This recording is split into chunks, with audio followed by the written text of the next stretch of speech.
جس کے تحت انہوں نے فیصلہ کیا کہ اگر انہوں نے اب چونکہ انتخاب میں حصہ لیا ہے تو وہ انہوں نے اپنے لیے بہتر جگہ ڈھونڈی کہ جس کے ذریعے وہ کم از کم انتخاب میں حصہ لے سکے. صحیح ہے. اچھا، وہ کل تک نگران حکومت کے وزیر تھے اور نگران جو وزراء ہوتے ہیں یا نگران حکومت میں شریک لوگ ہوتے ہیں ان پر پابندی ہوتی ہے الیکشن لڑنے کی. تو یہ 4 مہینے تک انجوائے کرنے کے بعد اب الیکشن لڑنے جا رہے ہیں. آپ سمجھتے ہیں کہ ان کو الیکشن لڑنا چاہیے یا آئینی طور پر وہ مجاز ہیں الیکشن لڑنے کے؟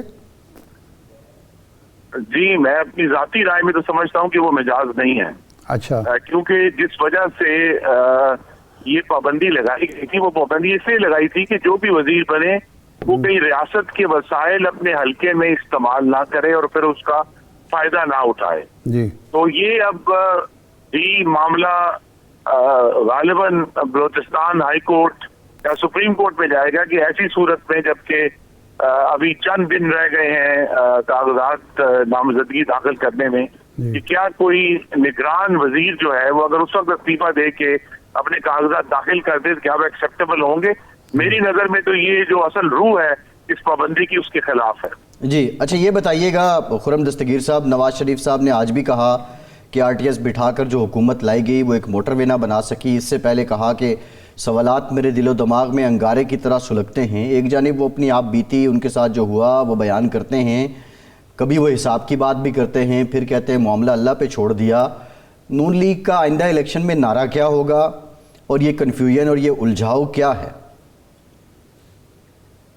جی نعرہ تو یہ ہوگا کہ پہلے بھی نواز شریف نے ملک کو چلا کر دکھایا ہے، چاہے آپ موٹر وے کہہ لیں یا جو بھی تمام ملک کا جو انفراسٹرکچر ہے وہ بنا کر دکھایا ہے، اور جو کام کرنے والے تھے وہ کر کے دکھائے ہیں. چاہے وہ مہنگائی پر کنٹرول تھا، چاہے وہ دہشت گردی سے لڑنا تھا، چاہے وہ کراچی میں امن قائم کرنا تھا، چاہے وہ سی پیک لے کے آنا تھا، چاہے وہ لوڈ شیڈنگ کو ختم کرنا تھا. تو ہمارا نعرہ یہی ہے کہ نواز شریف نے بنا کر دکھایا ہے، چلا کر دکھایا ہے، کر کے دکھایا ہے، تو وہی یہ کام کر سکتے ہیں. جو دوسرا ایشو جس کی طرف آپ اشارہ کر رہے ہیں وہ بھی ہمارے ایجنڈا پر شامل ہے، لیکن غالباً میں نے آپ کے پروگرام میں بھی کہا، میں دوہرا دیتا ہوں کہ وہ جو ایک طریقہ تھا جس کے ذریعے نواز شریف نے جنرل پرویز مشرف کو عدالت میں کھڑا کیا تھا، وہ طریقہ غالباً پاکستان کی اس وقت کی جو سیاسی حاکمیت کا منظر ہے اس میں کارگر نہیں ہے. تو لہٰذا جو نئی پارلیمان پاکستان کے عوام منتخب کریں گے، یہ اس کے سامنے چیلنج ہے کہ وہ کیا طریقہ ہوگا کہ جو آئین شکنی ہوئی ہے وہ قوم کے سامنے بھی آئے، اس کی ذمہ داری قبول کریں، لیکن وہ عدالتوں میں گھسیٹنے والا معاملہ جو ہے وہ نہ ہو. کیونکہ ہم تو ایک ابھی تک بطور معاشرہ ہم نے ارتقا کرنا ہے. ہم یہ سمجھتے ہیں کہ احتساب کا مطلب جیل میں ڈال دینا ہے، لیکن ہمیں اس دوسرے طریقے ڈھونڈنے ہوں گے کہ سچ بھی سامنے آئے، ذمہ داری بھی واضح ہو، تاکہ کم از کم جو نوجوان نسل ہے ان کو یہ معلوم ہو کہ اگر پاکستان میں جس طرح کے حالات ہیں اس کے ذمہ دار کون لوگ ہیں. اچھا خرم صاحب، میاں نواز شریف صاحب 90 میں، اس کے بعد 97 میں، اس کے بعد 13 میں جب بھی اقتدار میں آئے بڑی واضح اکثریت کے ساتھ آئے اور انہوں نے لوگوں کو شامل کیا حکومت میں، مخلوط حکومت بنائی، لیکن میجارٹی بڑی واضح تھی. اس وقت اور کبھی الیکشن سے پہلے کسی سیاسی جماعت کے ساتھ نہ اتحاد کیا نہ سیٹ ایڈجسٹمنٹ کی. اس دفعہ میاں صاحب سیٹ ایڈجسٹمنٹ کر رہے ہیں بلوچستان میں، کراچی میں، ایون پنجاب میں. ایک تو یہ ہے کہ کیا آپ کو یہ احساس ہے کہ آپ اپنے طور پر اکثریت حاصل کرنے کی پوزیشن میں نہیں ہیں اس لیے سہارا لے رہے ہیں؟ اور خاص طور پر پنجاب میں جو آپ کا بیس کیمپ ہے وہاں کاف لیگ سے، آئی پی پی سے، جے یو آئی سے یہ بات کرنے کا کیا مطلب ہے کہ آپ کمزوری فیل کر رہے ہیں اور یہ لوگ آپ کے پاؤں کی بیڑیاں نہیں بن جائیں گے؟ مخلوط حکومت کا تجربہ تو ناکام ہوا ہے، یہ جو 16 ماہ کی حکومت تھی. آپ کا یہی کہنا تھا کہ جی یہ اس لیے ناکامی ہوئی کہ بہت ساری سیاسی جماعتیں تھیں جو ہمیں کام کرنے نہیں دیتے تھیں. شاہ صاحب ابھی تک جو گفتگو جسے ہم کہہ سکتے ہیں کہ کوئی نتیجہ خیز ہوئی ہے جی وہ صرف کاف لیگ سے ہوئی ہے. اس کے علاوہ باقی تمام جماعتوں سے گفتگو ضرور ہو رہی ہے لیکن کوئی حتمی نتیجہ ابھی تک سامنے نہیں آیا، صرف ایک ابتدائی بات چیت ہوئی ہے.